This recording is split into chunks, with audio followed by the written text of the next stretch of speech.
ba na ang kulungan ay isang nakakatakot na lugar? Naisip mo na ba ang buhay sa loob ng rehas? Susubukan mo na bang alamin ang tunay na dahilan kung bakit sila nakulong? Alam mo ba na hindi lahat na nakulong ay may sala? Nagbigay ka na ba ng kahit konting atensyon lamang sa mga nakakulong? Naisip mo na ba kung gaano kahirap ang kanilang pinagdadaanan? Binigyan mo na ba ng importansya ang pantay-pantay na pagtrato kasama ng mga bilanggo? Alam mo ba na may mga nakakulong na ng mga habang panahon sa paghihintay lamang ng kanilang hatol?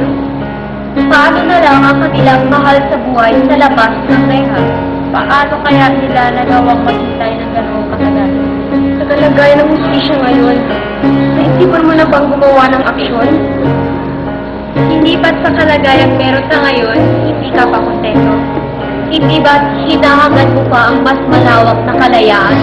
Hindi ba't kapag hindi ka lang makaalis sa bahay, ay nagdadabog ka na? Paano pag ikaw ang nasa sitwasyon nila?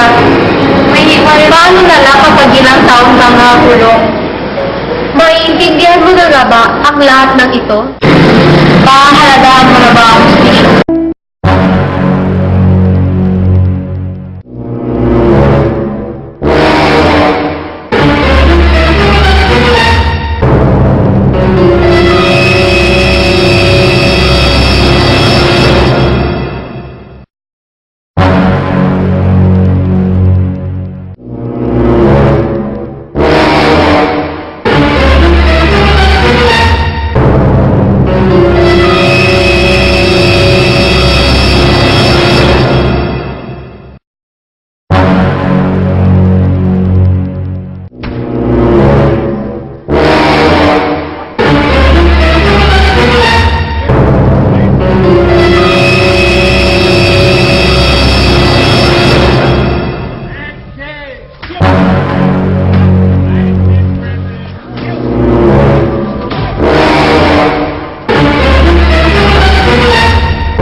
Upang ipalaganap ang hustisya. Alerto sa mga kahina-hinalang nangyayari sa iyong pagsapuso ang mga batas.